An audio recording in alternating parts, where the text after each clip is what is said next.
All right, guys. Last one for tonight. Three small ones. So we have other minorities fight for rights as well. So with Chicanos, the definite leader in the face of Chicano, um, Hispanic, Mexican American, however you want to say it, civil rights was Cesar Chavez, and his United Farm Workers Union is very important during this period, succeeding in gaining improved working conditions for mostly Chicano agricultural workers. And with regard to that, guys, basically, whether it's the Southwest or whether it's California, or a lot of agriculture in the United States is done by Chicanos, Hispanics, Latin Americans, however you want to say it. And so Cesar Chavez was fighting for their rights, easily exploitable in the United States. Many of them are undocumented. Um, since the 1970s, a number of Mexican Americans actually have been elected to prominent political positions, and that is a continued trend, guys. Let's see, we have is it Sotomayor is on the Supreme Court, um, and many other positions as well. So important that Cesar Chavez led the way in that regard. Native Americans, one thing, the militant civil rights movement actually was a model for Native Americans in the late '60s and into the '70s, guys. Native Americans became a little more militant. So one incident was the Occupy Alcatraz movement. Basically, between 1969 and 1971, Native Americans and their supporters occupied Alcatraz, hoping to highlight um, their issues and to gain the island for an Indian Studies Center. So to use that to as a center for Native Americans, it did draw international attention for Native American causes, inspired numerous incidents of civil disobedience, including seizure of the Bureau of Investigation and a Wounded Knee. So Bureau of Indian Affairs, BIA. Bureau of Indian Affairs, guys, traditionally, we've talked about it briefly a few times, but one of the most corrupt agencies in American history, guys. The exploitation of Native Americans and the funds that were supposed to go to them as a result of treaties and reservations and things like that, definitely caused, you can imagine a legacy. And really Native Americans, are a forgotten group, guys. We studied them a lot in the 19th century. We finished with the Plains Wars, and since then we really haven't talked about Native Americans other than the Navajo Code Talkers.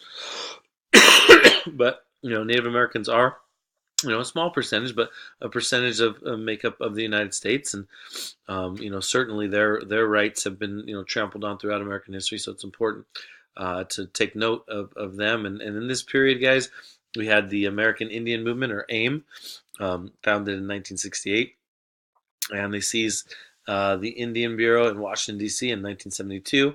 They protested desperate conditions. Even nowadays, guys, the Native American movement is highlighted as a result of North Dakota and some of the pipeline that's going through, and some of the other issues with regard to Native Americans. So they've had some protests recently in the news as well. But specifically back in this time period, guys, Native Americans were protesting the desperate conditions on reservations, unemployment, illiteracy, alcohol abuse on the reservations, rampant. In 1973, militant Native Americans took over, led by AIM, they took over Wounded Knee, South Dakota. Remember, Bury My Heart at Wounded Knee? That was the book by, I want to say Chief Joseph. I could be wrong, but that talked about, actually, I think it was about Chief Joseph and the last effort of Native Americans at Wounded Knee. The sad story of, it was Chief Joseph who said, "I will fight no more forever." Again, resistance against the American military, and Americans in the late 19th century proved very futile for Native Americans. So this was a symbolic site. Native Americans in 1973 held it for 2 months, and again gained national publicity. Several Native Americans died. 300 were arrested as a result of this militant action. Eventually, they were acquitted, and this did highlight, some inequalities with regard to Native Americans.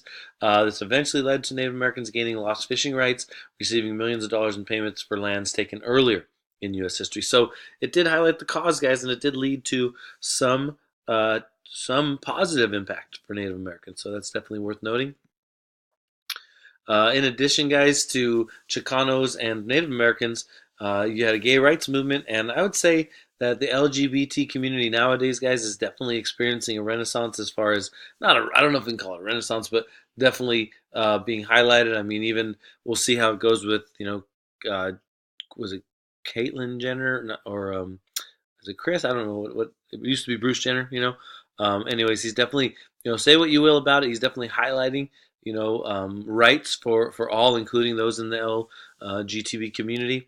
Again, in 1960s, though, certainly there were civil rights laws that would apply to them. And Stonewall Inn is an area in New York City, Greenwich Village, where police officers arrested gay patrons in June of 1969.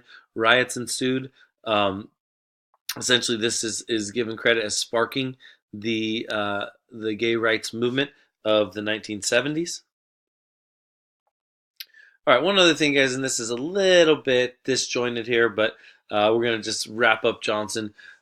Basically, guys, Johnson with the Great Society, guys, definitely compassionate president.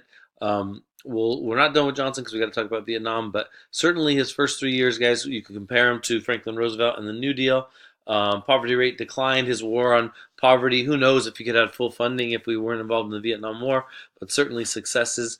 Medicare dramatically reduced poverty among Americans' elderly. Anti-poverty programs, Head Start, significantly improved educational opportunities for youth, which honestly, guys, still need to be improved. But again, these programs were a very important, positive step in the right direction.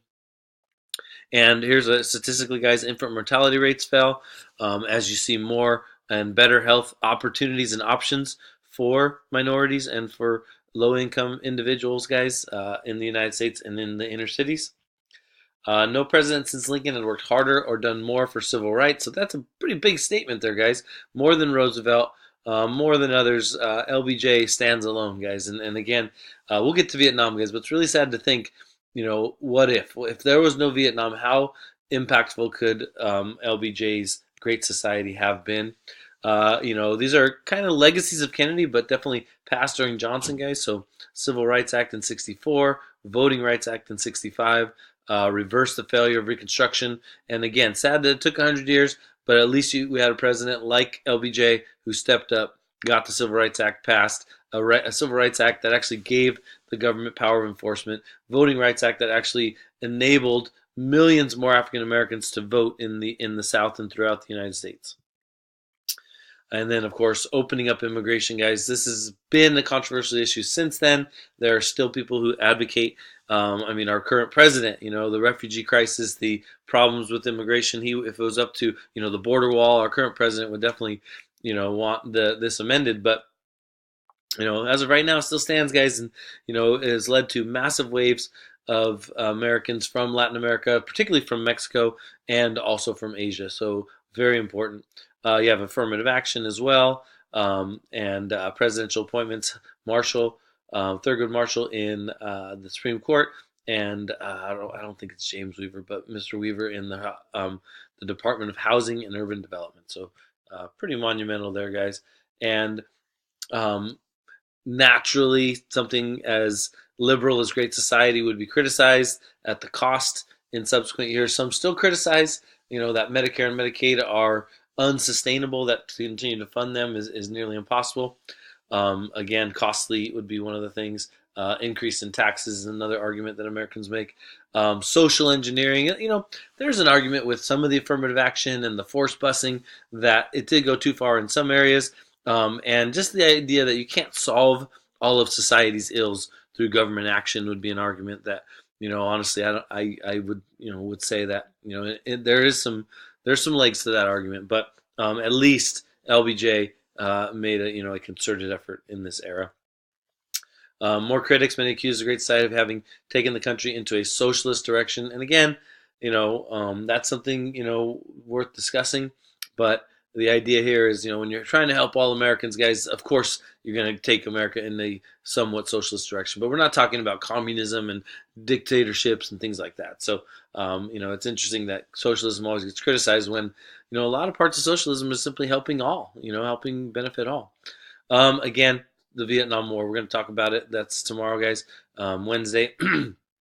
really siphoned off much of the energy of the Great Society, not to mention the funds. Inflation was a big problem paying for all these programs. War on poverty went down in defeat again. There's just this gap, guys, between the rich and the poor, and this other America was a problem that Johnson, even too big for Johnson to tackle. Again, the handling of the war caused turbulence and really characterized the 1960s. And again, began this process. We'll talk about this later on, guys. The blank check and Johnson's, Johnson's, he's culpable, guys, just like Kennedy, just like Eisenhower, and certainly like Nixon, as far as blaming the leadership and mishandling of what we call the Vietnam quagmire. And we'll get to that tomorrow. And that would be Wednesday, since I'm finishing this around 5 o'clock on Tuesday, guys. So hopefully you can watch these tonight, Tuesday night, and don't forget it's Shark Week. So think happy thoughts about our baseball team, because hopefully we'll kick Santiago's butt tomorrow at Santiago. All right, guys. Have a good one. No more videos tonight.